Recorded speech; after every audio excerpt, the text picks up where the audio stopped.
Përshëndetje të nderuar shikues të Infodes, mirë se Vodakomi edhe sonte. Fillimisht ju lëm të ndjekoj titujt kryesor që kanë karakterizuar ditën e sotme duke u kthyer në studio me mysafirët. Presidentja e Kosovës, Vjosa Osmani me ftesë të mbretët të Xordanisë, Abdullah II, dhe presidentit të Bullgarisë, Rumen Radev, ka udhëtuar për në Bullgari për ta përfaqësuar Republikën e Kosovës, krahas liderëve të tjerë në takimin e nivelit të lartë të procesit Aqaba për Ballkanin 3, i cili do të mbahet në Sofje. Sipas njoftimit të zyrës së presidencës, në kuadër të vizitës në Sofje, Vjosa Osmani do të mbajë fjalim në hapje të samitit, si dhe do të zhvillojë takime të ndara bilaterale me disa nga liderët pjesëmarrës. Mëtej thuhet se procesi Aqaba, iniciuar nga mbreti Abdullah II i Xordanisë në vitin 2015, ka luajtur një rol kyç në koordinimin e përpjekjeve globale kundër terrorizmit dhe adresimin e sfidave të sigurisë. Disa aktivistë të grupit Asnjë Cent më shumë kanë protestuar dhe sot tek zyrat e zërejës për të kundërshtuar shtrejtimin e rrymës 15% nga muaji prill. Aktivistët e Asnjë Cent më shumë donse tentuan të futen brenda hapësirave të zërejës, ata u penguan nga pjesëtarët policorë që ishin në numër të madh në këto hapësira. Aktivisti Dibran Hoxha tha se po kërkojnë një zotim nga kryetari i bodit të zërejës. Ymer Fejzullahu thotë se nuk do të ketë shtrejtim të rrymës. Hoxha të parësyshme e konsideroi praninë e madhe të policisë së Kosovës. Më thonë prej Ministrisë së Ekonomisë deri te qeveria e Ministria e Brendshme jenë mobilizu që përmes zërejës mja rujt fitimin kecit në dëm të interesit qytetarëve. Sot kanë ardhur 30-40 polic, pa kur farë sensi, ndaj 10-15 qytetarëve që protestojnë. Ju kemi thonë edhe dje, me 5 prill është një protestat dhe aksionet e radhës do të organizohen, që mos me leju këtë shtrejtim, se kjo është barë e rënë për secilin qytetar. Qëllimi jonë nuk është me kry kur farë akte agresione, nuk e di qëta që kanë menu që po bëjmë në akt terrorist, na jem të i frydzu të drejtat tona demokratike për me dalë edhe me protestu. Ai ka komentuar dhe deklaratat e ministres së ekonomisë dhe drejtuesve të zërejës. Kur do në mja mbrojt interesin ketësit, edhe i qetë 30 polic, edhe dela i kryeshefi zërejës të gjeni rrymën ma lirë, edhe ministra Rizvanulli thot duhet me shtrajtu se i kena do hesape,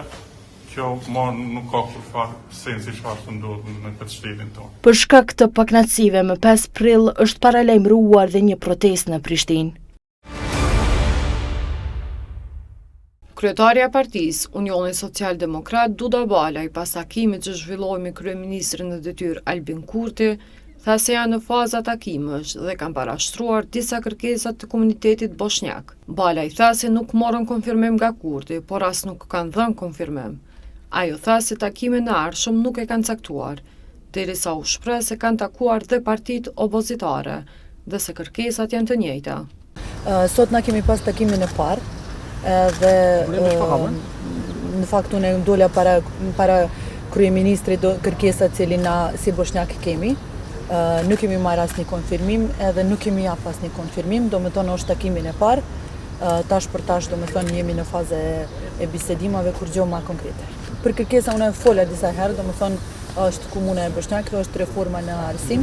edhe domethënë tretmani barabartë me krejt domethënë deputet që kanë një vot brenda kurantit. Nuk kemi caktuar. Ndërsa ajo tha se gjatë takimit i shtruan disa kërkesa të bosnjakëve, e që janë komuna e bosnjakëve, reformat në arsim dhe trajtimi i barabartë i çdo deputeti. Po, dhe kemi fol, domethënë na jemi domethënë pjesa e kuvendit, na kemi drejt me fol me secili. Edhe ata kanë me pa, domethënë kanë me mendu edhe jemi të prit takimin e radhës. Po, e njëjta janë. Kurti sot takoi Fikrem Damka nga Partia Demokratike Turke e Kosovës. Gjatë ditës së djeshme, Albin Kurti ka bërë të ditur se ka filluar konsultimet me komunitetet, jo shumicë, për formimin e qeverisë së re. Ai tha të mërkurën se ka takuar kryetarin e Partisë së Re Demokratike nga komuniteti bosnjak, Emilje Rexhepi, kryetarin e Partisë për Liri, Drejtësi dhe Mbijetesë nga komuniteti serb, Neatra Sheq, si dhe kryetarin e Partisë Iniciativa e Re Demokratike e Kosovës, Elbert Krasniqi, ku diskutuan mbi formimin e qeverisë së re. Komisioni Qendror i Zgjedhjeve ka regjistruar sot Partinë Republikane për Ndryshime dhe Shpresën Demokratike. Partitë politike çdo vit janë të obliguara që deri me 31 mars të dorëzojnë në zyrën për regjistrim, certifikim dhe kontrollin financiar të subjekteve politike, formularin për vazhdimin e regjistrimit, gjë që këto dy subjekte politike nuk e kanë bërë. Në mbledhjen e KQZ-s, drejtori i sekretariatit Besnik Bushala tha se dy subjektet politike, PRN dhe SHD, ishin të pezulluara që 15 ditë, shkak të mosdorëzimit të raportit vjetor financiar të vitit 2024. Parti politike të çdo vit obliguar që nëse mori deri në 31 mars të dorëzojnë në zyrë kontrollore të vazhdimit të regjistrimit. Dërgohet të në kërkesën të 4 subjekte politike të regjistruara, të dy subjekte politike kanë dorëzuar në zyrë kontrollore në vazhdimin e regjistrimit. Pra lidhje me aktën ligjore në fuqi, zyra e rekomandon Komisionit Qendror të Zgjedhjeve që të bëjë regjistrimin e dy partive politike,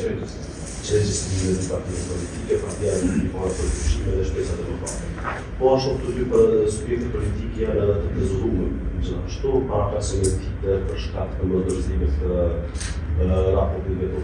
financiar të periudhën 2024. Gjithashtu në mbledhjen e sotme të KQZ-s u miratua dhe zëvendësimi i dy asamblesëve në Kuvendin Komunal të Ferizajit dhe Skenderajit. Deputetja zgjedhur me nën shkurt Arbnore Salihu do të zëvendësohet nga Vanesa Salihu në Kuvendin Komunal të Ferizajit, ndërsa në Kuvendin Komunal të Skenderajit deputetja e re Sala Jashari do të zëvendësohet nga asambleisja Egzona Gece. Goditje të rëndë për ekonominë botërore po e konsideron presidentja e Komisionit Evropian, Ursula von der Leyen, vendimin e presidentit amerikan Donald Trump për vendosjen e tarifave universal, derisa ka thënë se do të prekin konsumatorët në barë botën. Në një konferencë për media, ajo ka paralajmëruar se Bashkimi Evropian është i gatshëm të ndërmarrë kundër masa nëse bisedimet me Washingtonin dështojnë. BEA javën që shkoi limitoi sasinë e çelikut që mund të importohet në Evropë pa tarifa. Kjo do të jap hapësirë këtyre industrive strategjike. Ne do të vazhdojmë me dialog strategjik për sektorin automobilistik dhe farmaceutik. Ne do të vazhdojmë të ndërtojmë ura me të gjithë ata që sikur ne po shqetësohen për tregtinë e drejtë. Presidenti i Shteteve të Bashkuara Donald Trump ka shpallur me 2 prill 2025 vendosjen e tarifeve të reja tregtare, duke përfshirë një tarifë minimale prej 10% për të gjitha mallrat e importuara në SBA. Disa vende do të përballen me tarifa edhe më të larta bazuar në atë që administrata e Trump i cilëson si praktikat e padrejta tregtare ose tarifa të larta ndaj eksporteve amerikan. U kthem në studio pas blokut të lajmeve për të diskutuar në lidhje me gjykatën speciale e cila dje përfundoi dëshminë e dëshmitarëve, në fakt përfundoi dje. Për të folur lidhur me këtë çështje me kemi Vullnet Bugaçi nga KDI. Vullnet, faleminderit shumë që gjete kohë që të jesh pjesë e Infodes.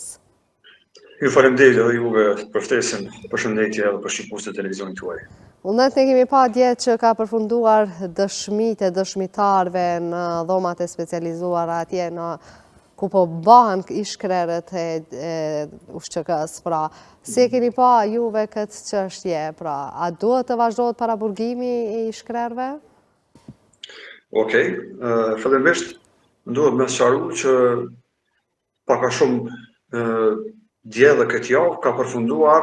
procesi i dëgjimit të dëshmitarëve të ftuar nga ana e prokurorisë, këtë rast nga ana e prokurorisë speciale apo e dhomës së specializuar që të përfaqëson organin e akuzës në gjykatën speciale që ka sedi në Hagë. Po, tani është radha e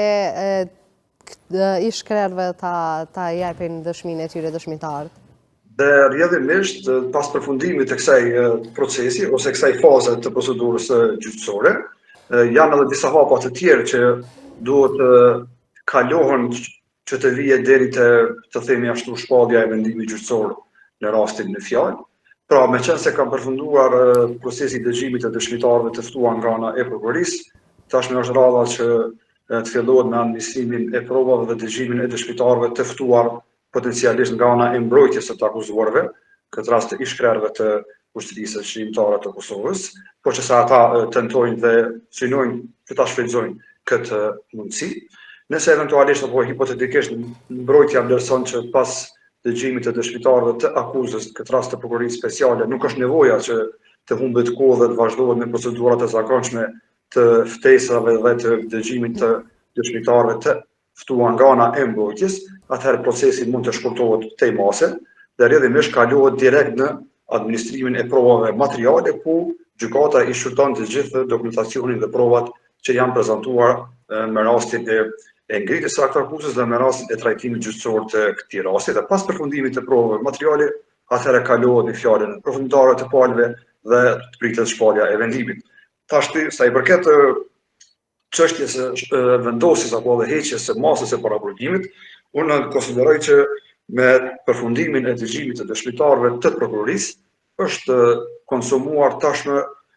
elementi i vazhdimit apo i caktimit të paraburgimit për shkak të ndërhyrjes, ndikimit apo friksimit të dëshmitarëve ose rrjedhimisht njihet juridikisht për shkak të pengimit të procedurës, sepse caktimi dhe vazhdimi i masës së paraburgimit i ka, të themi ashtu, 3 elemente. Së pari, gjykata e vlerëson rrezikun e ikjes së të akuzuarve, së dyti e vlerëson rrezikun apo dhe mundësinë e ndikimit, e friksimit dhe kërcënimit të dëshmitarëve, dhe këto vjen shpresë mos të dëshmitarëve që ftohen nga ana e organit të prokurorisë së shtetit ose në këtë rast prokurorisë speciale, dhe së treti rreziku i pengimit të procedurës, por kjo kryesisht lidhet me çështjen e ndikimit në dëshmitar dhe ndikimin në zhdukjen apo të themi ashtu fshehjen e provave të cilat do të zbardhin të vërtetën e këtij rasti. Dhe me qenë se elementi kryesor dhe këç ndikimi në prova, ndikimi në dëshmitarët e prokurorisë tashmë është konsumuar me faktin që janë shterur dëgjimit të gjithë dëshmitarëve të ftuar nga ana e organit të prokurorisë speciale, atëherë unë konsideroj që nuk ka asnjë bazë dhe asnjë arsye dhe nuk është më relevante që të njëjtëve t'ju caktohet paraburgimi apo edhe t'ju vazhdohet paraburgimi në një afat tjetër. Gjykata ka mundësi që në këtë situatë të vlerësojë gjitha rrethonat dhe rrjedhimisht të marrë vendim ose ta heqë në tërësi masën e paraburgimit dhe të njëjtit të mbrohen në liri, ose hipotetikisht në rastin më të mundshëm gjykata mund ta zavancojë masën e paraburgimit dhe ta zavancojë me një masë të butë që mund të jetë arresti shtëpiak ose dorëzania apo edhe paraqitja dhe lajmërimi në stacion policor. Duke parë gjykatën speciale dhe punën e saj vullnet, a besoni që do ta ketë një vendim të tillë në lidhje me shkrerët e UXH-s, a do të lirohen ata në masën e paraburgimit shtëpiak qoftë ai?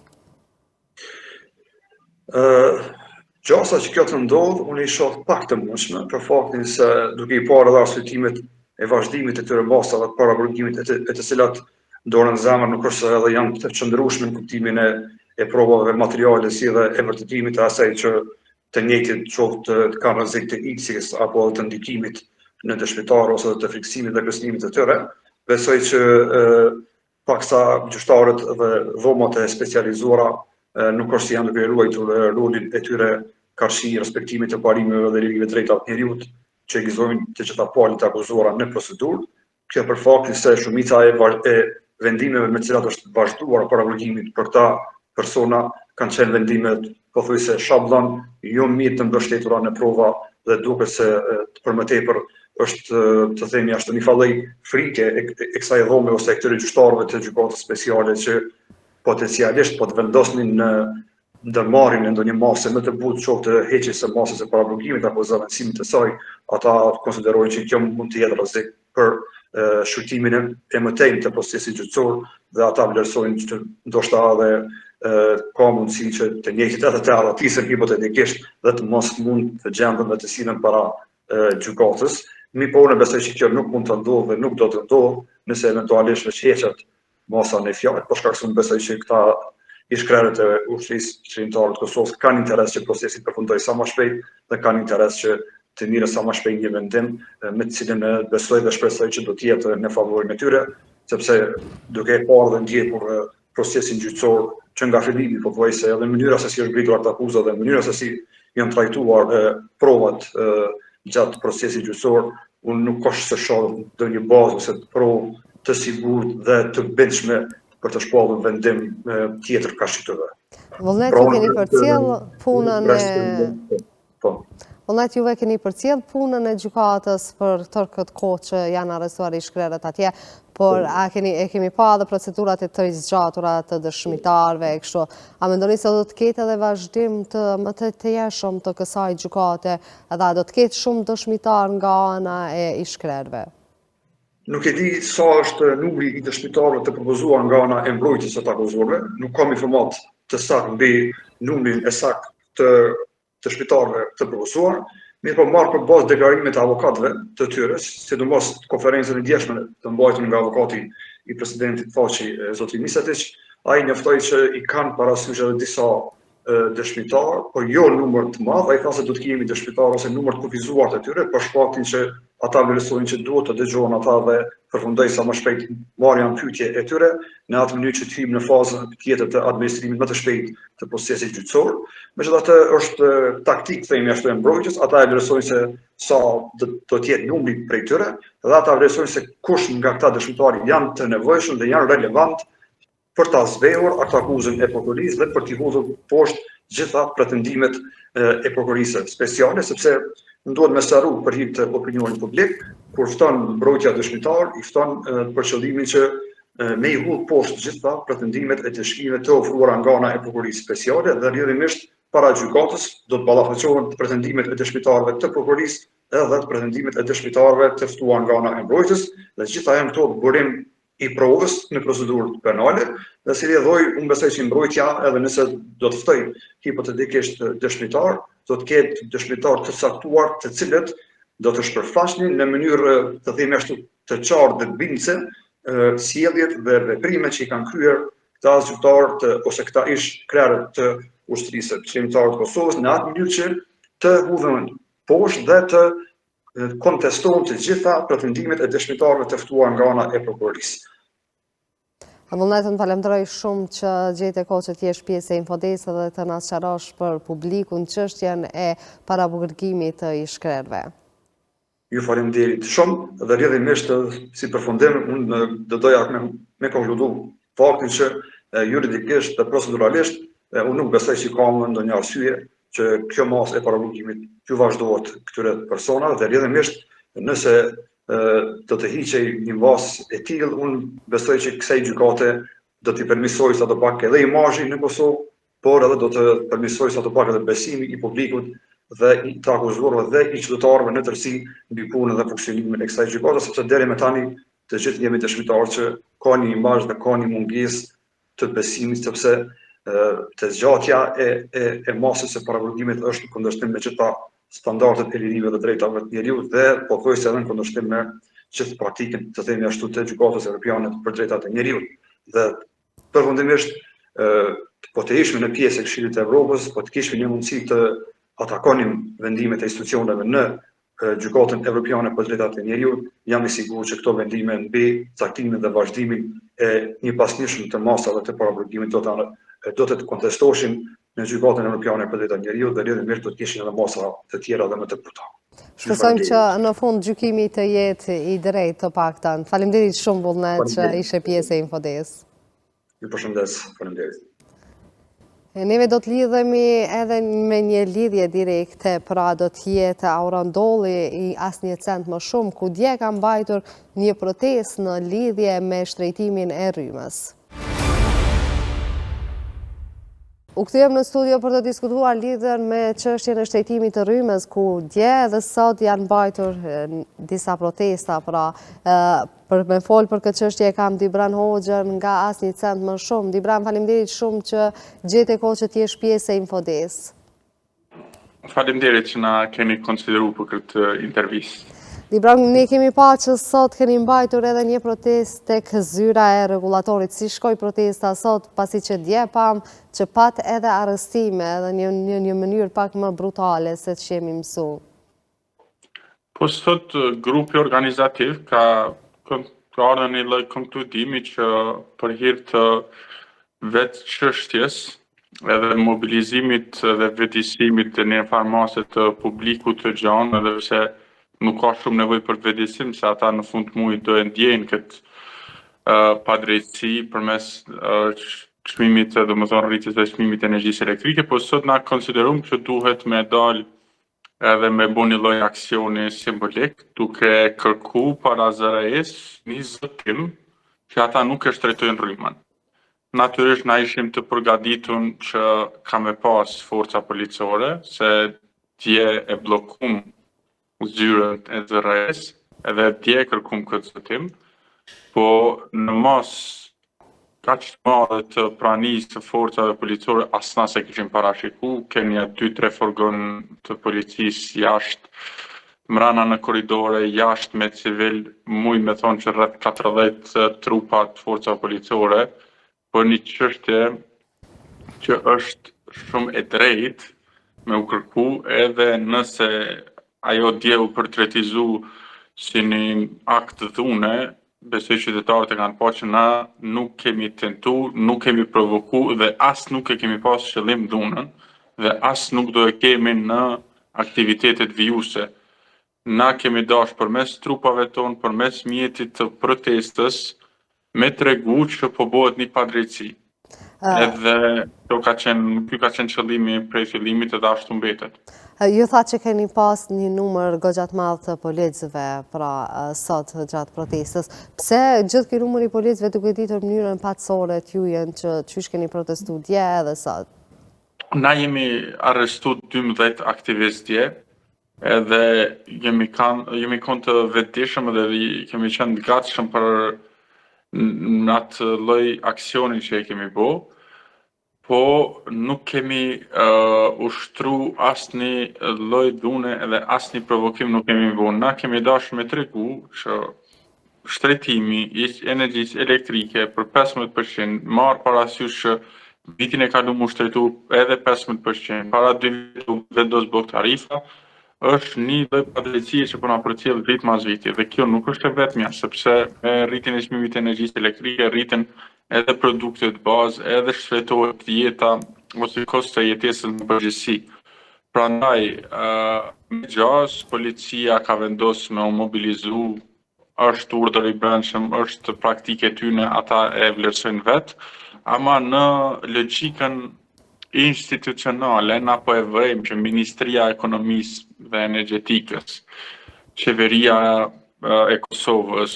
ZRE-ja që paraqitet si organ i pavarur, të janë në të njëjtën linjë. Dhe linja e tyre është me i shërby interesave të një kompanie private si është Keci. Dhe paradoksalisht, mos me i shërby qytetarëve, me rëndu barrën edhe kostën e jetesës së qytetarëve, do të thonë me rëndu kjo kostë mbi kurrizin e tyre, e me u siguru që Keci vetë gjeneron fitime. Kjo e thash edhe në aksionin e sotëm që është absurde dhe mbetet absurde, nuk ka kurrë shpjegimi. Prandaj na e kemi thonë që e kemi përmendur që me të shtunën me 5-in është organizuar një protestë, grupi është një grup tjetër por qëllimi na bashkon, edhe po shpresoj që shumë qytetarë kanë më bashku në atë protestë, pas asaj proteste do të ketë edhe aksione tjera për shkak që vendimi për shtrejtimin e energjisë elektrike pritet të merret me 10 ose 11 prit. Diprar, unë falenderoj shumë që gjete kohë që ti jesh pjesë e Infodesë, nuk dua të marr kohë më shumë duke ditur se keni qenë mjaft aktiv në media këto ditë. Faleminderit shumë për gjithë punën që ju po e bëni. Uroj që të jetë përfundimi i mbar. Faleminderit shumë. Faleminderit, besojmë. E ne kthehemi në studio për të diskutuar lidhur me vendimin e marrur mbrëm nga qeveria e Shteteve të Bashkuara të Amerikës. Për këtë temë kemi të ftuar Kushtrim Ahmetin, drejtori i dhomave të tregtisë dhe industrisë. U kthem në studio me Kushtrim Ahmetin, drejtori i dhomave të tregtisë dhe industrisë. Kushtrim, faleminderit shumë që erdhe në Infode. Ne pam dje vendimin e marrë nga qeveria Trump. Pra si ju duk ky vendim juve? Në fakt ne ka afërsisht 2 javë që kemi alarmuar për një hap të tillë, sepse ishin paralajmërime të tmerrshme të administratës Trump se në një moment të caktuar do të vinte kjo që ndodhi tashmë, dhe prej atëherë ne kemi kërkuar nga qeveria tashmë në detyrë që të ndërmarrë ndonjë veprim për atë sa ka mundësi, qoftë përmes lobistëve nëse ka, sepse nuk po shohim që ka, ose përmes vetë ambasadës që e kemi ne në Washington, që të ndërmarrë ndonjë masë për të gjetur një zgjidhje, qoftë edhe në futjen e negociatat e drejtë për drejta me SBA-n, për të mos ndodhur kjo që ndodhi tani. Në bazë të dhënave që aktualisht ne i kemi, ne edhe ashtu nuk që kemi një eksport shumë të madh, po ka pasur pas kohë një tendencë rritje të eksporteve në SBA, domthon në dhjetor në dhënat e Agjencisë Statistikave të Kosovës e kemi pas 3.8%, pastaj pat një ulje në janar dhe shkurt 2.8 përkatësisht 2.5% në shkurt, po prapse çfarë do mase që ndërmerret, çfarë do takse që i vendoset bizneset në Kosovë, kjo automatikisht ndikon në këtë rast në ekonominë tonë edhe ashtu të breshtë. Ne i kemi kërkuar qeverisë edhe sot prap që të ndërmarrë veprime të gjejë zgjidhje në mënyrë që të ndihmojnë këto biznese të cilat janë eksportues në Shtetet e Bashkuara, sepse kjo përpos që ndikon në të bërit biznes këtë rast në funksionimin e tyre, padyshim do të mund të ketë ndikime edhe sepse do t'i atakoj edhe ashtu edhe vetë punëtorët pastaj, sepse ne e dimë çdo rritje e eksporteve drejt vendeve jashtë Kosovës, këtë rast Amerikës ose Evropës, ose çdo vend tjetër,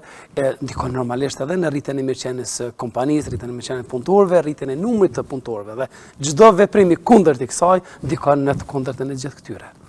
Në Kosovë tashmë është rritur standardi i jetesës edhe i bizneseve. Ne pam që qeveria ka ndarë 75.000 euro për fondin shqiptar amerikan. Vendim goxha i vonshëm mendoj. Padyshim. Si do të ndikoj, a do të ketë ndonjë relevancë ky vendim? S'pare ne do të shohim fillimisht si do duket qeveria re, në fakt. Ne kemi parë që qeveria aktuale nuk është që ka pasur raportet më të mira të mundshme me qeverinë amerikane. Kemi pasur deklarimet e ish ambasadorit Hovjener në Kosovë gjithkohën, kemi tashmë deklarimet e kopasashme edhe të emisarit special të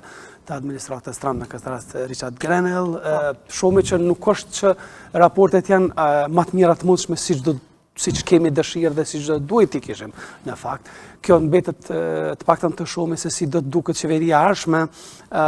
Të presim 15 prillin konstituimin e kuvendit e besoj të shohim pastaj edhe se si do të vajnë tutje, kush do të jetë në qeveri, si do të funksionojë ajo dhe pastaj të shohim se cila do të jetë politika që do ta ndjek qeveria ardhshme ose e reja e Kosovës kundrejt këtë rast bashkëpunimit me SBA, sepse shohim edhe vetë që çdo veprim dhe çdo vendim që kanë nxjerrët nga administrata Trump është ka godet themi, është ka shkakton tërmete gjithë botën dhe vetë vendimi i fundit me taksa në të cilën nuk preket vetëm Kosova, në këtë rast po preket gjitha vendet e rajonit, preken edhe vetë Evropa dhe kanë gjallur jashtëzakonisht që prej orëve të mbrëmjes së vënshme kanë gjallur jashtëzakonisht debate dhe reagime të ashpra nga vetë zyrtarë të ndryshëm të BE-s, nga vetë zyrtarë ose drejtues shtetësh të ndryshme, qoftë të BE-s edhe të rajonit, sepse kjo automatikisht dihet që çdo veprim me taksa, çdo bllokim i lëvizjes së lirë ekonomike ndikon padyshim në gjendjen ekonomike të atij vendi. Mi po, a u bë kjo si pasojë e mos komunikimit të dur me Shtetet e Bashkuara të Amerikës, e aq më pak në këtë fazë ku pati ardhje të Trumpit? Fatkesisht nëse shohim komunikimi i qeverisë aktuale me administratën edhe të kaluar të Joe Bidenit nuk është ka qenë më i mirë e mundshëm. Fatkesisht gjithë opinioni e din këtë dhe gjithë opinionin e përgjithësi e kanë ndjekë këtë ftohje të këtyre raporteve të cilat do të duhet të ishin të kundërta, themi, të kishim një bashkëpunim sepse ne e dim shumë mirë rolin dhe angazhimin e veçantë që ka pas SBA-ja përgjatë themi shumë viteve në Kosovë dhe ndikimin që ajo ka në gjithë botën dhe padyshim edhe me administratën Trump ne do të duhet të ishim në një raport këtë tjetër nga ai që kemi sot, po prapë po them, do të presim të shohim se si do të duket qeveria ardhshme e Kosovës dhe të shohim se cila do të jetë politika që ata do ta ndjekin. Fatkeqësisht deri tash nuk është ka qenë politikë pozitive për vendin tonë në karshime me themi bashkëpunimin me Shtetet e Bashkuara. E kemi pa që disa nga bizneset në Kosovë kanë filluar që të kenë bashkim edhe me Shtetet e Bashkuara të Amerikës. Pra, ky bashkëpunim a mundet më ndërprej për shkak këtyre tarifave, ndonë se nuk janë as të larta 10%, po për ekonominë e Kosovës siç dihet se si është ajo, a mund të ketë një relevancë të madhe edhe ky bashkëpunim të ndërpritet, pra bizneset të mbyllen atje? Rrezikimi është gjithmonë i madh, në çfarëdo forme që të jetë ai. çdo taks që merret për vendin tonë e ka ndikimin e jashtëzakonshëm. Ne kemi një ekonomi kogja të brisht në përgjithësi, kemi biznese të cilat atakohen kohë pas kohë, qoftë me nga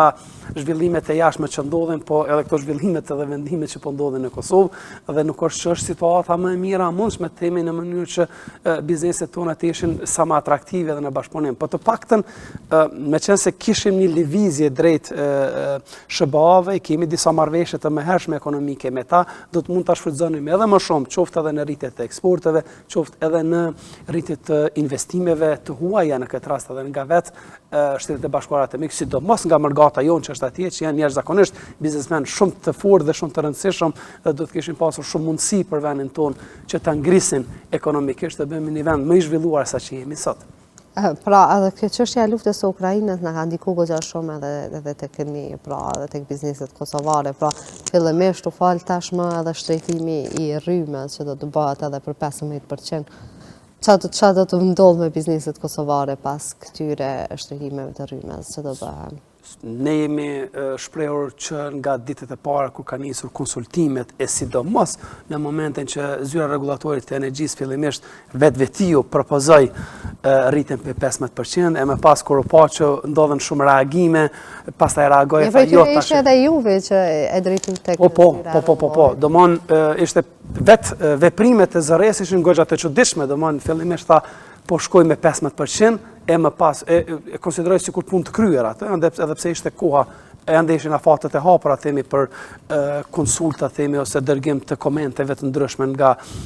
në përgjithësi që bizneset, që shoqata, që institucionet, dhe më pas kur e pan që ka një reagim të madh nga publiku, filloi të rritë reagimi, të nesërmen ose një ditë dy mbrapa me një reagun, thani jo tash nuk po flasim që është bon rritja 15 ose nuk po propozojmë ato, po jemi të i marrë ende komentet.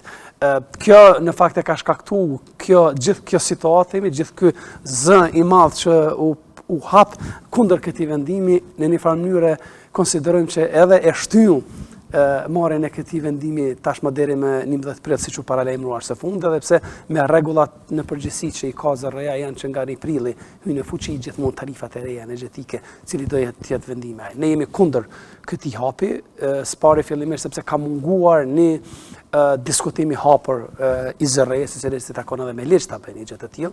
Domethënë ne fare nuk kemi konsultuar për asgjë, kemi kërkuar gjithmonë diskutime dhe bashkëbisedime për këtë çështje. Çdo veprim, çdo vendim që do të merrej dhe do të merret edhe tash, po edhe në të ardhmen ne gjithmonë kemi bërë thirrje dhe vazhdojmë bëjmë thirrje që do të kemi një diskutim të hapur në përgjithësi në mënyrë që të mos dëmtohet biznesi, sepse përpos në këtë rast biznesit dëmtohet vetë buxheti i shtetit, ramja e hyrave tek bizneset ndikon automatikisht tek buxheti i shtetit sepse taksat bien. Ramja e hyrave te biznesit ndikon automatikisht tek familjet tona në përgjithësi, tek punëtorët në përgjithësi, gjithashtu kjo ndikon edhe në vetë performancën e bizneseve dhe domosdoshmë dami është i shumëfisht pastaj edhe te konsumatorët ndikon sepse detyrimisht biznesi do duhet të arrisë çmimet pa dashjen e tyre, çmimet e vetë produkteve, të cilat përpos që ndikojnë pastaj tek konsumatori, automatikisht ndikojnë pastaj edhe në konkurrencën e ashpër që kemi nga jashtë dhe e bën të pafavorshëm çdo prodhues tonë. Juve keni pas një bashkëpunim, ajo është marrë për bazë fjala juaj në qeverinë e kaluar sa ka qenë në pushtet, pasi që ju kemi parë aktive për çështjet e bizneseve në vend, keni reaguar. Pra ajo është marrë për bazë fjala juaj nga qeveria e vendit? Fatkeqësisht mund të them kështu që ka pasur një tendencë mos bashkëpunimi në përgjithësi me biznesin. Ne kemi pasur disa raste edhe takime të shumta për disa çështje për të cilat janë marrë vendime prapë po them pa konsultime. Janë marrë vendime në mënyrë të quajmë të fshehtë, pa u konsultuar fare me askënd, pa u konsultuar me bizneset, me shoqatat e bizneset në këtë rast, me gjithë aktorët që do të mund të prekeshin nga një vendim i tillë dhe kjo normalisht pastaj ishte e vonë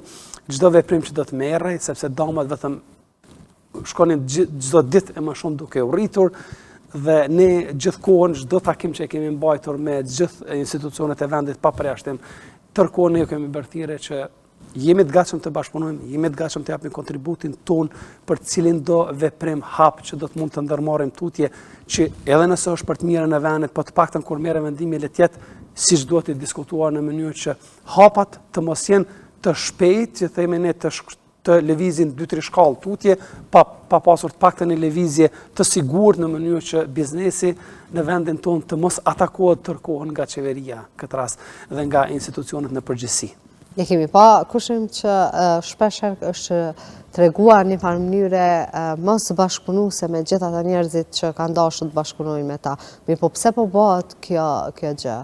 A është një farë lloj si arrogancë e qeverisë karshi njerëzve që dojnë të mirën këtij vendit, pra që të mos kalohen ligje që do ta ndikonte shumë keq në jetën e qytetarëve? Po, çka të them, të lashe këtu është se disa kanë shfaqur edhe momente arrogance, themi, disa është edhe ka qenë një periudhë gjatë kohore e asaj tendencës se gjithë ata që kanë qenë, themi, funksional në qeveritë e kaluar janë bashkëpunëtorë të tyre, po dhoma tregtisë për shembull këtë rast është nga viti 2016 dhe nga atëherë kanë kaluar një numër i madh qeverive në Kosovë, atëherë si mund të jemi të një qeverie derisa i kemi kaluar shumë të tjera në këtë rast. Domthonë, ajo çka në përgjithësi neve na shqetëson është se kur janë partitë në opozit, në përgjithësi tregohen bashkëpunuese, po pastaj kur po dalin në pozicionet të qeverisjes, po bie ky niveli i bashkëpunimit. Domthonë premtimet ose temi zotimet që po jipen gjatë periudhës apo në opozit, po i harrojnë pastaj ku po dalin në pozicionet e tyre më të larta qeverisje pastaj. Domthonë në vend se të ishte e kundërta të rritej ky bashkëpunim, sepse mbi të gjitha veprimet tona dhe kërkesat tona nuk janë asgjë që të shkilen ndonjë ligj. Kërkesat tona janë të mos merren veprime, të cilat janë edhe antiligjore, po të cilat pastaj edhe kanë ndikimin e vet negativ në biznes, e që ndikon pastaj një rrjet gjanë duke përfshin edhe vet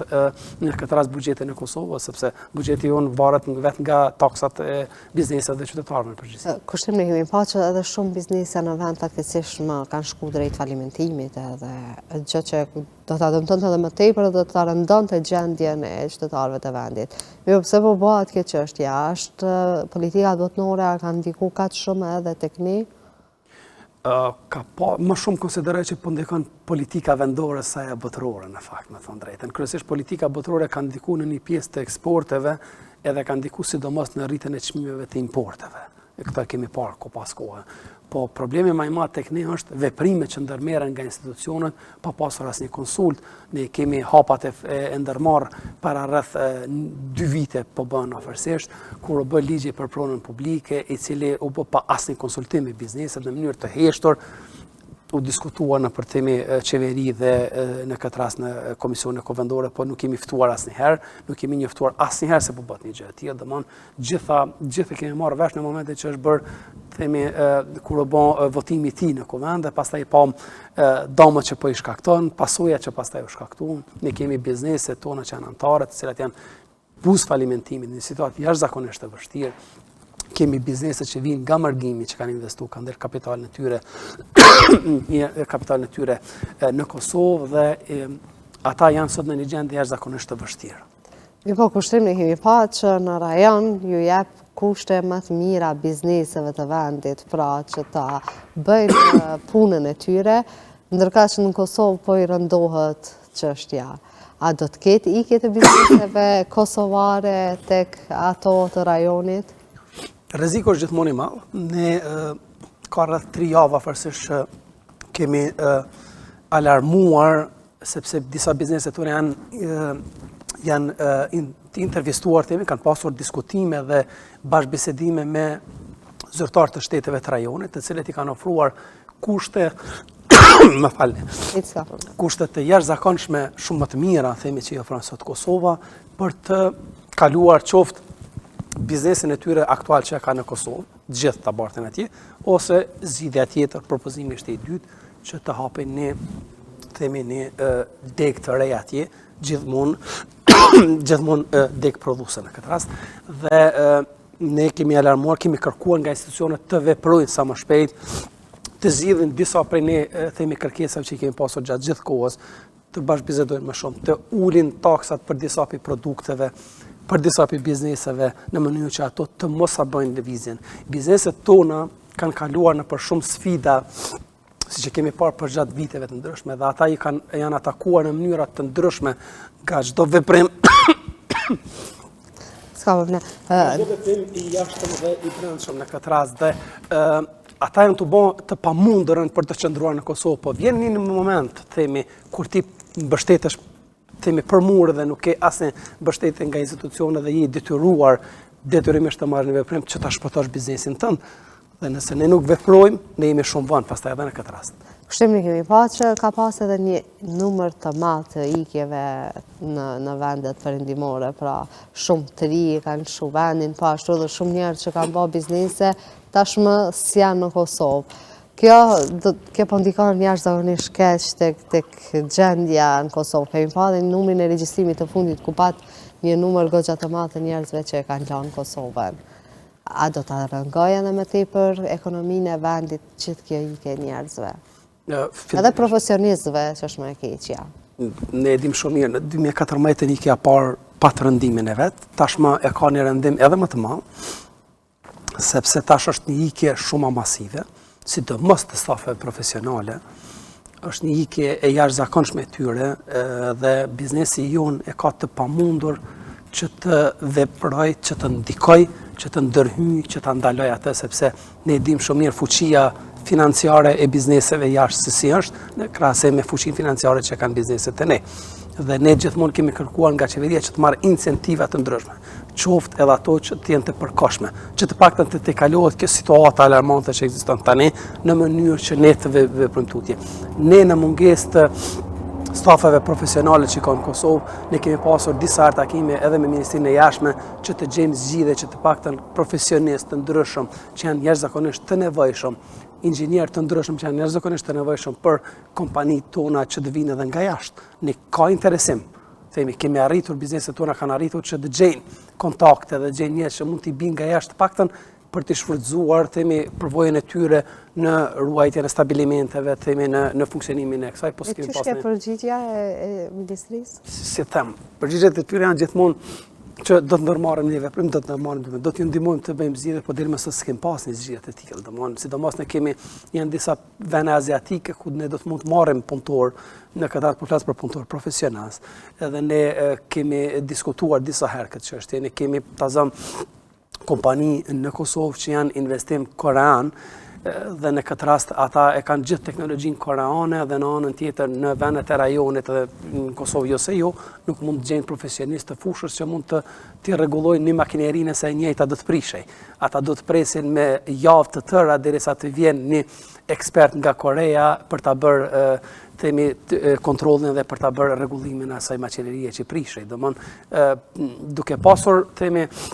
investitorë të shteteve të ndryshme shpeshherë hasën në këto telashe në mungesë të kapaciteteve profesionale në vend dhe po edhe në rajon në përgjithësi, sepse edhe rajoni është duke përballur me një situatë të tillë, andaj Është që i shkri shumë lehtë kushtrimin. Padyshim se po, ne kemi kërkuar lehtësime, domthonë nuk kemi kërkuar që të shkilin ligjet absolutisht, po kemi kërkuar nga Ministria e Jashtme që të bëj lehtësime në dhënien e vizave të punës ose të qëndrimit të përkohshëm të tyre në Kosovë në mënyrë që biznesi jonë të mos atakohet. Por ne nuk e kemi ende një veprim të tillë, ne sfundi kur hap ambasada edhe në Bangladesh,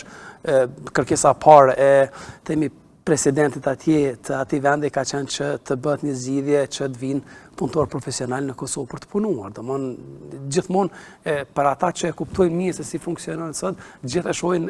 themi elementin edhe rëndësinë ekonomike më shumë sa rëndësinë të tjera. Kemi edhe rastin e fundit të njohjes që morëm edhe presidenti i atij vendi, një prej diskutimeve që ka pasur ka qenë edhe elementet ekonomike. Domthonë ne duhet ta shohim gjithmonë çdo bashkëpunim me çdo shtet të botës duhet ta shohim më shumë në aspektin ekonomik e më pas mund të shohim edhe në aspektet politike të tjera, sepse ekonomia është baza kryesore, themi ajo çon çdo telashe, çdo barrierë që mund të kemi sot në çdo vend që mund të kemi ose çdo barrierë politike që mund të kemi, ekonomia tejkalon ata. Po sa janë mirë qeveria e vendit në lidhje me këtyre lehtësimeve të punës, pra aq më pak të kemi kontakte bashkëpunimi për çështje ekonomike në botë. Deri më tash jo, them të drejtën, ne kemi pasur 2-3 herë takime të ndryshme, madje një telashe që ekziston momentalisht, sot është shumë bizneset tona të cilat janë duke punuar, kanë marrë kontrata të ndryshme në Gjermani ta zëm, janë telashe të mëdha sepse nuk mund t'i dërgojnë punëtorët e tyre që i kanë në Kosovë, që janë profesional në punën që i bëjnë, po do të marrin punëtorë të vendeve të tjera për të punuar, me çka edhe kjo po e rrit kostën e punës pastaj edhe po shkakton mirat e lashën. Ne kemi pasur një komunikim me ambasadën gjermane në Kosovë dhe ata na kanë thënë që ne nuk kemi pasur deri më sot asnjë kërkesë nga qeveria e Kosovës për të bërë një marrëveshje që do ta lejonte një gjë të tillë, përderisa me shumë shtete të rajonit kanë marrëveshje të bashkëpunimi që lejon ose lehtëson dërgimin e punëtorëve të atij vendi nga një kompani që të kryej punët në këtë rast në Gjermani. Apo friksohen qeveria e vendit që do të shkojnë edhe më shumë njerëz në rast se bëhet një marrëveshje e tillë? Në rastin e kësaj, kjo marrëveshje vetëm sa do ta ulte ikjen e njerëzve, sepse ti e keni leje, shkon punon atje dhe kthehesh mbrapa, domethënë nuk e ke leje qëndrimi. Ke leje vetëm punë për çat periudhë caktuar sa është projekti për të përfunduar atje 1 muaj, 2 muaj, 3 muaj, varësisht temi për projekteve rëndësisë të tij dhe natyrës së ka. Dhe dërgimi i themi punëtorëve tonë edhe i bën vendin ton më serioz ndaj atyre shteteve, i bën bizneset tona shumë më serioze dhe shumë më të besueshme edhe në projektet e ardhshme, sepse duke pasur ti punëtor të vendeve të tjera që i merr dhe i fut në punë për të kryer një projekt tëndin, shpesh herë mund të ndodhin gabime të ndryshme të cilat pastaj në fund fatura shkon drejt tek biznesi. Normalisht. Kushtim më falenderoj shumë që erdhe edhe kësa herë në Infode dhe të na japësh të gjitha këto informacione në lidhje me çështjet e bizneseve në vend. Kënaqësi. Të nderuar shikues, ne kthehemi në studio për të diskutuar edhe çështjet e tjera. U kthejmë në studio për të diskutuar lidhur me çështjet ekonomike në vend e veçanërisht për tarifën për 10% të ardhur nga Shtetet e Bashkuara të Amerikës. Me mua në studio është Agim Shahini, kryetari i Aleancës së Bizneseve të Kosovës. Faleminderit shumë që erdhe në Infode. Faleminderit për ftesë. Dhe Adem Çorolli, ekonomist, i cili do të na flasë më shumë rreth çështjeve të ekonomisë, të sqarohemi më shumë rreth kësaj tarife dhe dëmeve që mund të sjellin bizneseve në vend. Faleminderit shumë që erdhe në Infode. Zoti Shahini, kemi pa tarifën e vendosur nga Shtetet e Bashkuara të Amerikës. Si do të ndikojë kjo në jetesën e kosovarëve? Aleanca Kosovare e Biznesit para më shumë se 2 javë ka kërkuar nga qeveria e Kosovës që të heqë të gjitha taksat për importet të produkte madje in USA, sepse ne kishim informacione se administrata Trump është duke përgatitur një paket të taksave për vende të ndryshme, duke përdorur ndaj disa vende masa reciprociteti, ndaj disa vende masa ndëshkuese, por Kosova pat një mundësi që të jetë e përjashtuar nga këto masa të taksave tregtare për 10%, që tashmë janë në dispozicion të administratës për produktet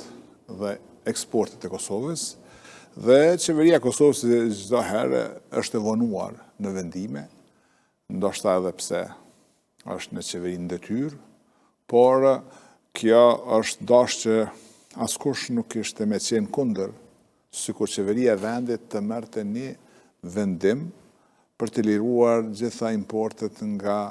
Shtetet e Bashkuara të Amerikës me takë zero.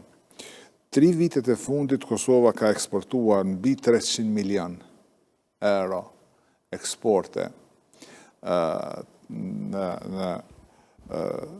Shtetet e Bashkuara të Amerikës, kryesisht janë produkte finale të një kompanie. Vitin e fundit kena pas rënje të eksportit rreth 40 milion euro eksport. Por nuk është çështja tek pengesa e taksës 10%, sa kishte me qenë privilegja, sukur Kosova të marrte një vendim që të lirante produktet e Shtetit Bashkuar të Amerikës nga taksa, e në këtë rast Kosova kishte me qenë shteti më i privilegjuar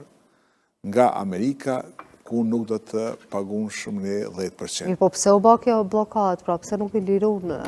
këto biznese nga taksat? Nuk është çështja e biznesit, është çështja e qeverisë. Po. Qeveria e Kosovës është dashur ta marrë këtë vendim. Jo, pse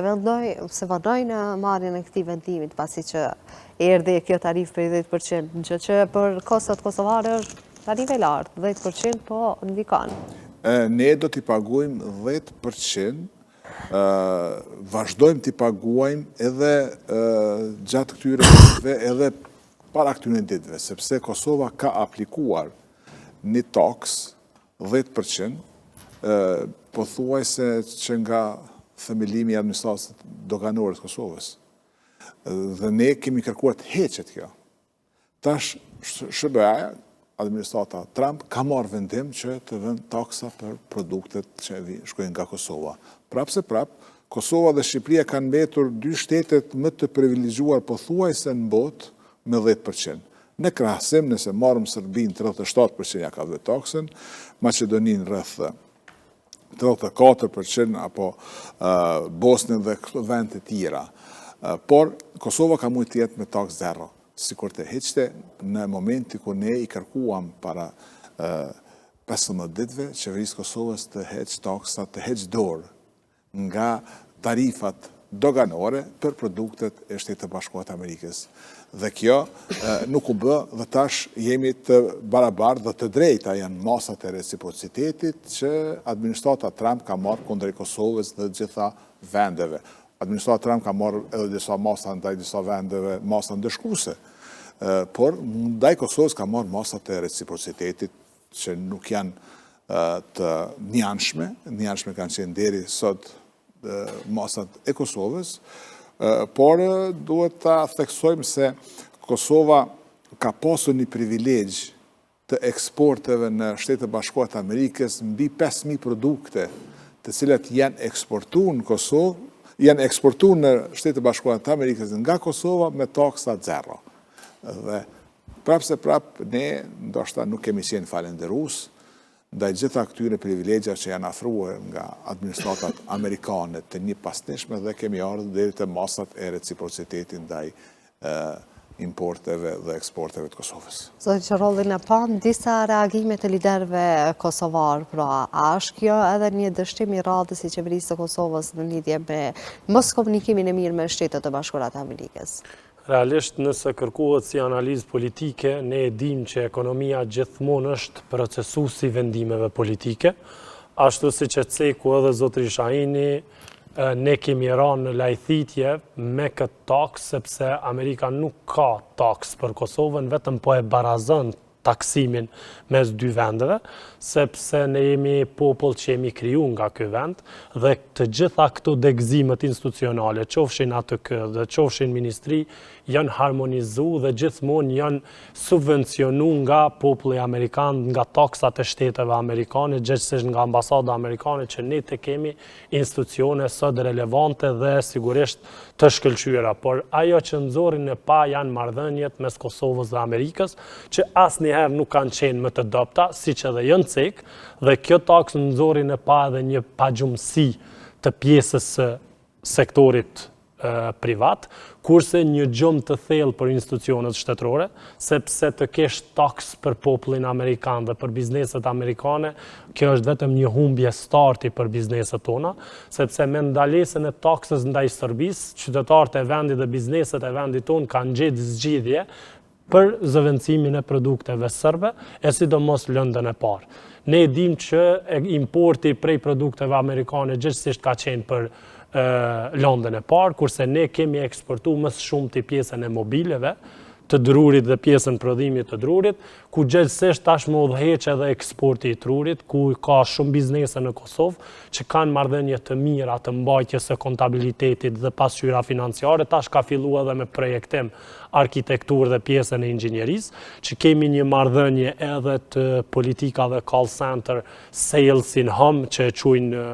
marketerat, domthonë shitje edhe nga shtëpia, sepse si popull jemi folës të mirë të gjuhës angleze dhe nuk kemi një dallim në të folur dhe nuk dallohemi që ka kontaktu në Amerikë apo ka kontaktu në Kosovë dhe janë sistemet relevante të mira, kështu që ne jemi komod në atë pjesë, por ajo që nëzori në pa është me të vërtet që Republika e Kosovës gjithësisht, Ministria Financave apo Kryeministri vendit nuk ka një harmonizim të mirë, as me aleancat e bizneseve, as me udat ekonomike, sepse janë të partë aleanca e bizneseve të Kosovës dhe uda ekonomike e Kosovës dhe uda amerikane ekonomike në Kosovë që kanë ngrit këtë çështje, e sidomos nuk po flas para një viti, po flas para një muaji, që kjo taks të hiqet sepse jemi populli më pro-amerikan në botë. Dhe jemi populli më mek në botë dhe gjithsesi është mirë të ketë ekuivalencën e saj, kështu që kjo nxorri në pa që faktori ekonomik është gjithmonë duke psu nga vonesat e vendimeve institucionale, është duke psu nga mosmarrja e përgjegjësive institucionale tek Ministria e Financave dhe për marrëveshjet ekonomike. Kjo të po nxjerr në pa që ne nuk kemi edhe ministre të punëve të jashtme dhe sigurisht kjo po nxjerr në pa që ne nuk kemi fonde për lobim apo vazhdimishtësie me popullin Amerikan. Ne jemi të dashur vetëm kur rrthithim fonde nga ta, ne jemi të dashur vetëm kur marrim diçka ekstra nga populli Amerikan, por ne nuk jemi të dashur kur ne bëjmë një padrejtësi, sepse produktet amerikane nga Kosova janë tarifu qysh nga themelimi i institucioneve me 10% dhe ashtu janë tarifu edhe të gjitha pjesën e mallrave. Llogarisht, popullit Serbisë ne ja kemi hjek taksat dhe kemi një tregti të lirë mes vendeve ku importi tashmë pedregon edhe shumë amaramense dhe që janë të frikshme, sepse ne po e ndërtojmë Serbinë duke bler produkte nga ta, kurse ne kemi taksa për Amerikë. Na ka ardhur koha që populli nuk përfaqëson më institucionin, kurse institucioni ka taks për Amerikën dhe nuk ka taks për Serbinë. Këtë e ban vetëm një qeverisje që nuk ka as kuadro, e as institucione relevante, kanë vetëm interesat për pik vote dhe pik suksesi dhe a mund t'i bëj numrat, po nuk i intereson as që jemi në barjera me bëjnë, taks me Amerikën dhe sigurisht taksa çdo ditë më shumë në xhepin dhe në shportën e konsumit të qytetarit. Zotëri Shajna, mendoni edhe ju që ka pas një mungesë të komunikimit të mirë në mes të dyja qeverive, a kemi lobu sa duhet neve me Shtetet e Bashkuara të Amerikës që të mos vim deri te kjo çështje? Mungesa e komunikimit të drejt për drejt, qoftë përmes institucioneve shtetënore të Kosovës me Shtetet e Bashkuara të Amerikës, qoftë edhe përmes organizatave të ndryshme ekonomike, është vrejt viteve të fundit dukshëm dhe kjo ka përkeqësue raportet në një mas të lartë mes këtyne dy shteteve dhe ne privilegjat që i marrum dhe i kena marrur dhe imazhin që na ka dhënë vetë shteti Amerikan është një imazh i privilegjuar për Kosovën dhe ne nuk kemi qenë falenderues. Përkundrazi në disa raste kemi qenë edhe kemi sjellë edhe si ignorant ndaj kërkesave të administratës amerikane. Prandaj këto masa që kanë ardhur nuk janë masa ndëshkuese kundër Kosovës, por janë masa reciprociteti ndaj Kosovës. Dhe kjo është diçka që nuk duhet ta marrim aq tragjike, sepse tragjike është se ne nuk kemi qenë falenderues ndaj tregut amerikan që ju kemi vënë taks që nga themelimi i administratës doganore dhe kjo është një mangësi institucionale gjitha qeverive në të kaluarën, por kërkesa për heqjen e taksës ka qenë ne si aleancë, ne kena bërë kësaj qeverisë. Prandaj produktet që do të importojmë nga Shtetet e Bashkuara nuk do të shtrajtohen, do të mbesin ende në tarifat e njëjta. Është fjala gjithmonë për eksportet e Kosovës. Ta marrim shembull, ne e kena pas vetëm një produkt rreth 100 milion euro eksport të dyshekave në Amerikë. Dhe tashmë ato do të rriten për 10% taksën. Gjë që në këtë rast do të ndëshkohet vetë konsumatori amerikan. do të shtrajtohet vetë ati produkti, por në anën tjetër taksa do të merë më shumë do të merë taksa administrata shtetnore e Amerikës, por kur rriten taksat është një rrezik të inflacionit. Prandaj, këtu me siguri që ekspertët amerikanë këtë e kanë llogaritur mirë, por aja çka mendoj që është qëllim i presidentin Trump është që t'i kthehen konsumatorët produkteve amerikane. Në anën tjetër, të lirohen produktet e importuara nga vetë prodhuesi. Ta marrëm shembull, nëse një prodhues vendor i Kosovës, dyshekat e Kosovës që janë shitur rreth 100 milion euro në vit atje, nëse ai don me majt një treg atje, detyrimisht do duhet që ta ul për 10% çmimin e eksportit, në mënyrë që në tregun amerikan mos të ketë ndryshim tek konsumatori. Në të kundërtën, ai do del mashtrajset e tjeret. Nuk do t'jetë konkurenca të Po. Në pjesën e biznesit. Po, dhe administrata Trump është duke i bërë disa kthesa të çuditshme për ne, por me siguri të kalkulueshme për shtetin amerikan dhe qytetarët amerikan. Dhe në fund duhet të them që pavarësisht taksës që administrata Trump e ka vërë për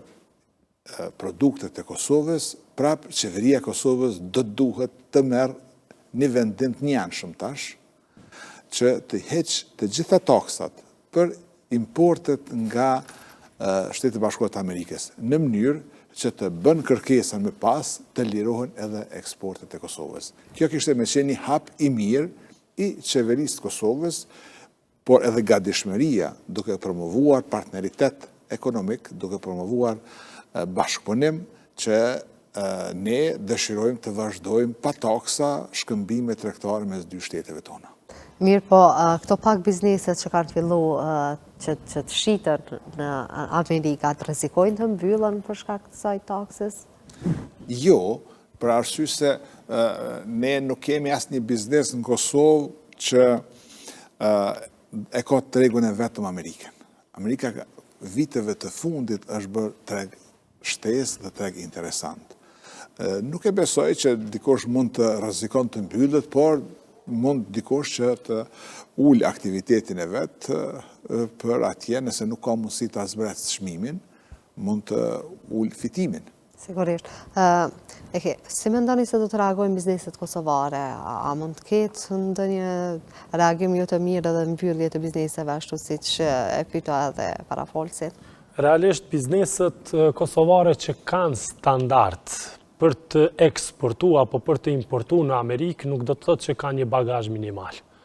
Sepse certifikimet që Amerika ka për produktet e veta dhe për qytetarët e vetë, domthon janë begit finalizuar dhe jo çdo produkt, jo çdo firmë mund t'i realizojë. Kështu që ajo që më shumti do të ketë barjera është faktori ekonomik, faktori çmim apo faktori konkurrencë. Produktet kosovare kanë gjetë një shtrirje të mirë në tregun e Amerikës, sepse kanë qenë me të vërtet edhe kualitetit më të mirë, po me çmimin e blerjes kanë arsyetu kualitetin. Kështu që çmimi i arsyeshëm me një produkt që është i ri dhe sigurisht edhe bizneset vendore, edhe bizneset e huaja e shfrytëzojnë hyrjen në biznes me një stimulim të një çmimi, me një stimulim të një promovimi të mirë. Unë them, po të ishte një shtet, siç është pro-ekonomisë, jo një shtet social, ai do t'i stimulonte bizneset që eksportojnë në Amerikë me 10%. Edhe nëse do të kishin produktet e Kosovës një taks amerikane me 10%, po të ishte një shtet siç duhet ta stimulonte atë kosta, që ta marrte mbi bagazhin e vet financiar, që vetëm produktet e Kosovës të mbjetojnë dhe të bëjnë shtrirjen e tregut, sepse s'po flasim për 100.000, po flasëm për miliarda qytetarë. Që krejt Kosova të jetë vetëm prodhim apo vetë fabrikë sa ka tokë, ti nuk mund të furnizosh popullin Amerikan. Që jenë më të folë për një shumë të vogël që për popullin Amerikan as nuk figuran si përqindje reale me bashkëpunim shtetëror. Po, shteti si Amerikë tashme është duke tregu, po çka është friga imja dhe të pjesës biznesëve, është që Amerika ka pas një taks edhe për vendet e BE-s dhe ku pritet tash kthimi i taksës si kundër efekt për popullin amerikan. Kjo është friga që a do t'i bashkangjitet Kosova Evropës me këto embargo apo me kundër efektet të taksës. Ne, ashtu si që qeku edhe zotri Shahini, duhet jemi më fleksibel dhe të dallohemi nga vendet e BE-s, ashtu si që na ka dallu edhe populli Amerikan apo shteti Amerikan. Sepse kur flet për shtetin t'i fol për taksat e atij vendi. Sepse taksat e atij vendi kanë themelu këto institucione. Kanë themelu këto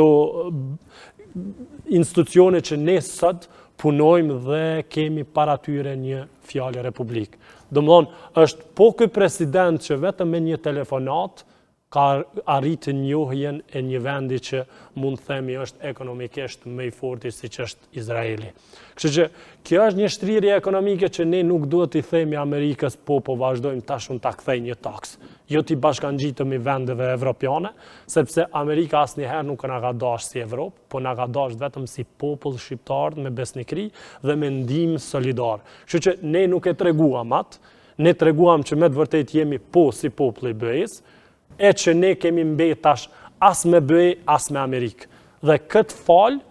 kësaj takse që tash më kanë nxjerrë në pa që kemi një presidente që vetëm komenton pro-amerikanizmin dhe komenton miqësinë me Amerikë, kemi një kryeministër që realisht ai dhe kjo taksë është falë këtij institucioni që nuk ka marrë masa, dhe kjo është një taksë që po tregon edhe një herë që ne nuk jemi një popull falënderues,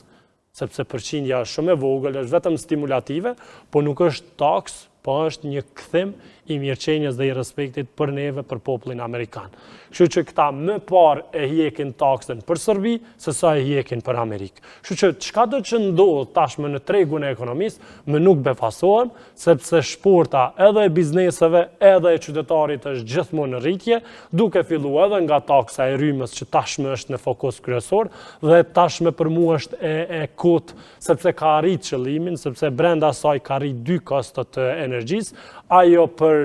rikyqje ku është rrit për 35 dhe ajo për nivelin deri në 800 kW ku shargjon të rritet përsëri energjia. Pa marrë parasysh arritet tash energjia 15%, ata kanë arrit qëllimin. Dhe bizneset tashme janë në proklamim çka po rritëm tash.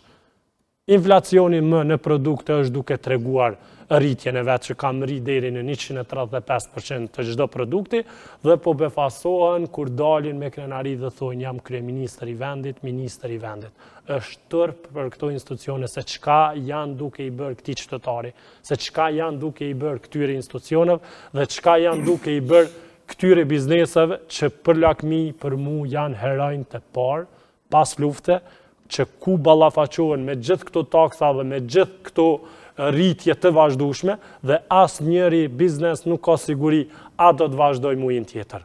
Rrezikshmëria e ikjes fuqisë punëtore, rritja e çmimeve gjithmonë më të larta nga importi, mosiguria e shitjes, rramja e konsumit nga migrimi i popullsisë dhe këtë përsëri bizneset tona janë në luftë me Republikën dhe me institucionet e saj. Kjo nuk është diçka e pamatun dhe ekonomikisht nuk mund të thotë asnjë ekspert i ekonomisë që këtu bëhet biznes. Mos flasim për investimet e huaja. Ato mave që janë zhduk dhe janë gjithmonë në ramje, sepse të bësh thirrje për luftë dhe të kërkosh investime të huaja, tashmë ne me këto institucione duhet me prit vetëm kush po na dënon më shumë. Dhe nga po na vinë gjobat më shumë. Me BE-ve që e kemi pas mangu edhe mos përkrajen e Amerikës, tash me këtë tarif na i dha dhe shenjin e parë. Fatkeqësisht qytetarit i them që e ka meritu, sepse po vazhdon gjuhën e tij, kurse për biznese ju them që jeni heronj të vendit. Zoti Shahini e përmendi shtrejtimin e rrymës, zoti Qorollaj, si e keni pa juve apo ndikon kjo në bizneset e vendit, meqense tashmë po pritet edhe një rritje për 15%, gjë që është goxha shumë duke pasur parasysh gjendjen ekonomike në vend. Ne kemi pas kontaktet me zërejnë dhe kemi diskutuar drejtpërsdrejti në ambientet tona lidhur me tarifat e reja, qoftë rritjen e taksës, rritjen e çmimit për 15%,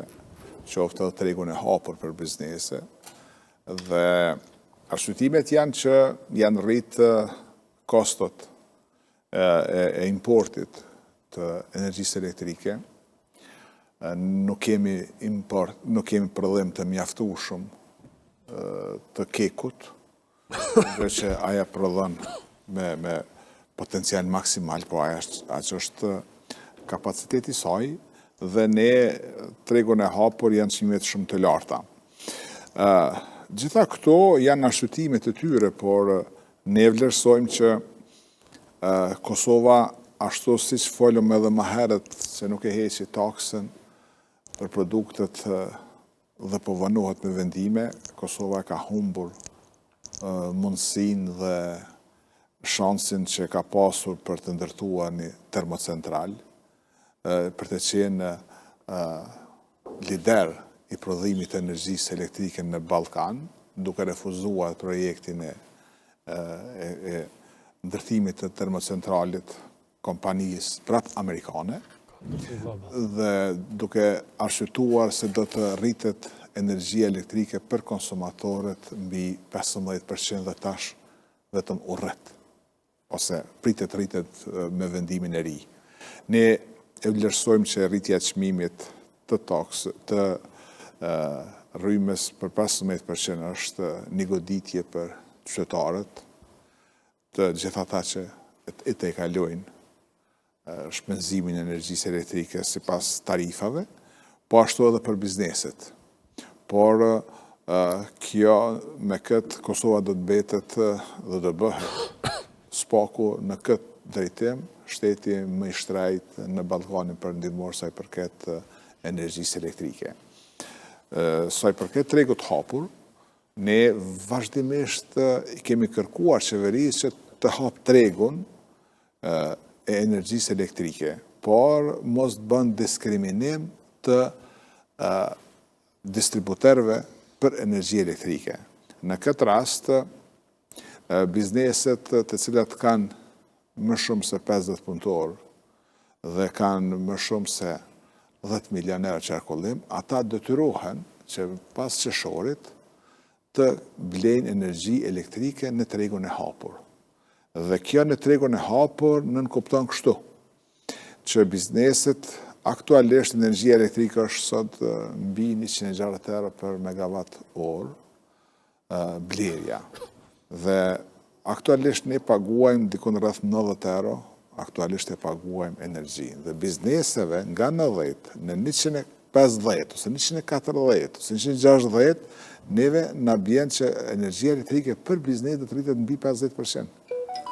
Dhe kjo e bën që tregu i Kosovës të jetë një treg i shtrejt për investitor të huaj. Kjo e bën që bizneset e Kosovës, nëse njënin nga këto kushte e plotësojnë, ata me automatizëm do të besin pa energji elektrike pas qershorit. Nëse nuk janë përcaktuar se do të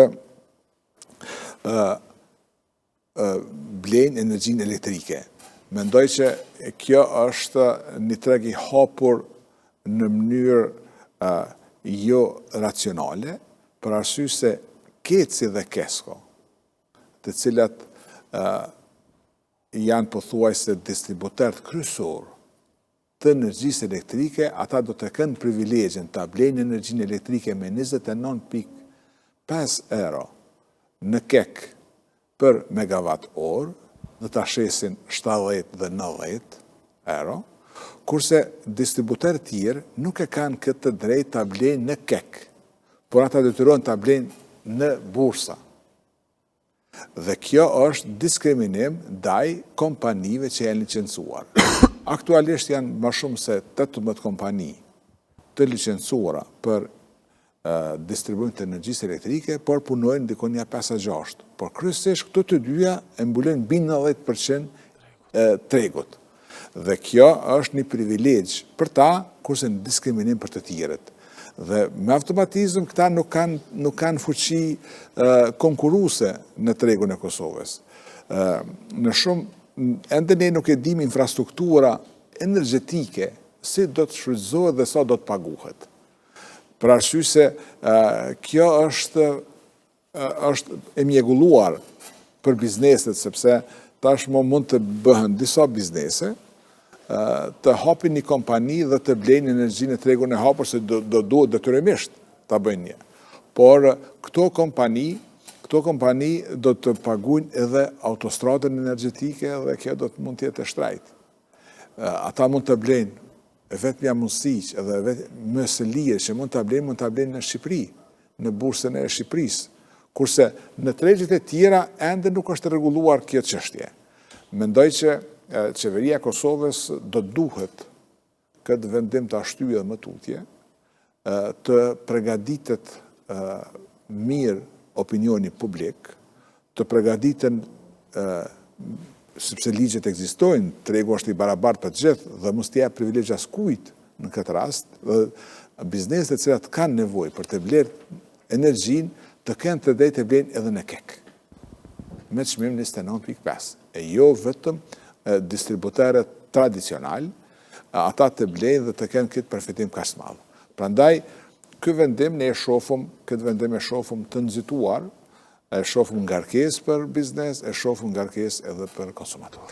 Interim, ne dim që flajmë i thënë gjellë, pra, pse neve si shtetë nuk kena mujtë me ndreqa dhe ma shumë kapacitetet mirë që mos marë në situatë që me ble rrymë edhe mi u shkaktu të gjithë këto probleme bizneset edhe veçanërisht qytetarëve të vendit. Realisht, sot jemi mbledhur për të bisedu për taksën amerikane 10%. Sot duhet edhe të bisedojmë për investimet direkte amerikane, ku sigurisht fokusin kryesore dhe si smundje kryesore, Kosovën e kanë pasë ka mungesën e energjisë. Dhe ata finalizuan një projekt me kontrol global, është nëse se cej ka mirë, ka qenë një investim direkt i Republikës në ndihmën me firmat amerikane, dhe sigurisht kjo qeveri e ka eliminu dhe nuk ka fillu bashkëpunimin, sigurisht ka bo një shkputje kontratës.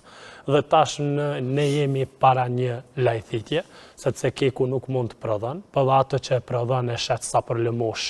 që Turku të ketë sa më shumë firma turke, kur kërkoj falje nëse se ka me ignorancë, firma turke cilën e ka pjesën e kekut dhe kecit, sigurisht ka fitime maramense dhe ne si Republik nuk kemi udhëhec që ullë pjesën e tarifave për popullin, po do të ullë fitimin për përfitust e firmave turke. Sigurisht nëse ai nuk do të ketë fitim, do të ashet, po përderisa ai ka me miliona fitim dhe një burg shtetas nuk ka guximin të thotë ule fitimin që unë ta uli shpenzimet energjetike, sepse në krejt vendet botës kemi ulje të tarifave energjetike, po tek ne mrin mbasi të ngopën institucionet. Kështu që ne tashme para vetës qytetari ka rritjen energjetike, me rritjen energjetike të konsumit familjar, kuptohet që do të rriten edhe kostet për jetesë dhe sigurisht Kosova më nuk do të jetë vend i përballueshëm për jetesë me rritjen e shportit konsumit, dhe sigurisht rritjen e energjisë për biznese që për mu është një skandal më i madh i ndodhur nga viti 2000, edhe për institucionet, sepse për mu biznesi është institucioni kryesor, sepse ai është thithësi kryesor i tarifave shtetërore dhe me atë ata paguhen me mira euro për muaj si ministrat dhe qeveria, ku pagesat apo pagat e tyre vinë pun nga tatimet e bizneseve dhe realisht ata janë duke keqpërdor këtë pjesë si luftë kryesore për bizneset dhe sigurisht kjo tarifë energjetike do t'i shkatërron mos të them afër 50% bizneseve që kanë qenë me minimumin e fitimeve të mundshme dhe sigurisht sa më herët që ndërrojmë kajen demokratike nga socialet në kapitalizmin, do të shpëtojnë edhe këto biznese. Kështu që lufta energjetike dhe hapja e tregut të lirë energjetik në Kosovë është kërcënimi më i madh i bërë tregut dhe konkurencës, sepse po ta lejon të blejnë energji, sigurisht duhet të lejohet edhe të blejet me kek 25 dhe të fitojnë firma tona me atë 80 euro diferencë, jo të fitojnë një firme huaja, nëse dojmë ta ta bëjmë një drejtësi të tillë, po ne nuk mundemi sepse jemi treg me konkurrencëshmëri dhe nuk jemi me monopole, kështu që Kecit ju ka mundësu ta ketë këtë monopol dhe ta shfrytëzon rrjetin dhe gjitha benefitet, kurse bizneset çka do të implikojnë, ata nuk do t'i ulin fitimet sigurisht, po do t'i rritin edhe çmimet dhe këto çmime nuk do t'jenë më të përballueshëm për vendin dhe sigurisht siç e ceku zotri Shahini, Kosova do t'jetë vendi me kostën më të lartë për jetesë në këmbim të ardhurave, sepse kur po i dëgjoj po e krahasojnë me tatimet e Zvicrës, Gjermanisë, Francës, kështu që ne kemi ëndër të mrim, sepse të krahasosh një pagë me 7.000 frank dhe me një pagesë 40 frank ose edhe 200 frank për energji, nuk është si ta krahasosh një pagë me 450 euro e të paguash rrymë me 190 euro, ku për kokë banori konsiderohet që ka mri deri në 35 euro pagesë energjetike, kurse për mua, për 3 fëmijët që i kam jep 20 euro taks, kurse mi merr 185 euro rrymë, dhe sigurisht me padurim po pres vitin e ri, që të ngjallët babadimri nga Ferizaj dhe t'i ndonë edhe nga 50 euro për fëmijët e mi, e sigurisht qysh një janar mi merr me ta të mpron deri në 500 euro, kështu që kjo është ekonomia sociale, kjo është aj që mundin ta di më gjithsesht që nuk e ka idenë e të bërit biznes, nuk e ka idenë e të bërit ekonomi dhe nuk e ka idenë e të bërit shtet. Dhe ja këto janë pasojat që duhet i gëzoj qytetari dhe nuk jam as pak i frustrum, se me të vërtet e meriton qytetari, sepse u rështu pas ti dhe kur rështohet pas ti duhet i gëzojmë edhe benefitet e ti. Dhe këto janë benefitet që cilat sot po i gëzojmë. Është, dashta të kyshtë vetëm një moment këtu, është pa drejt kur Keku kërkon nga zëreja ngritjen e tarifes nga 29.5 për megawatt orë në 34 dhe 34 euro dhe nuk ja lejojnë rritjen e çmimit Kekut. Sepse është rrit kostoja e prodhimit të energjisë, janë rrit disa paga tek punëtorët, janë rrit shpenzimet teknike, mirëmbajtja, dhe është e drejtë më rritë. Nuk ja lejën. Kurse zëreja e lejon Keskos plus 15% nga çmimi i shitjes me pakicë. Dhe kjo është e pa drejtë. Kjo është e pa drejtë. Kjo është e pa drejtë, prodhuesit vendor nuk ja japin të drejtën me ngritë çmimin, kurse distributorit kryesor i hapin të drejtën. Që kishte pas ndikim edhe tek ekonomia e vendit. Po, normal, s'poku kishte me pasu ndikim tek kompania KEK, cila është një prodhuesi madh për mirëmbajtje, për rritje pagat punëtorëve, sepse flitet për miliona tona. Miliona tona, flitet për miliona rritje të shpenzimeve të energjisë elektrike dhe të ngjilit. Dhe 34 euro nga 29.5 janë mesatarisht dikon rreth 5 euro e gjysmë për megawatt dhe kjo do të ndikonte pozitivisht në kompaninë prodhuese KEK. Të nderuar, me di që do kishim edhe shumë çështje për me diskutuar, për shkak të kohës ne duhet ta ndërprejmë këtë. Ju falenderoj shumë që erdhët edhe sonte në Infodej. Faleminderit. Të nderuar shikues të Infodej, kaq kishim për këtë emision deri në emisionin e radhës. Mirë mbëjtje.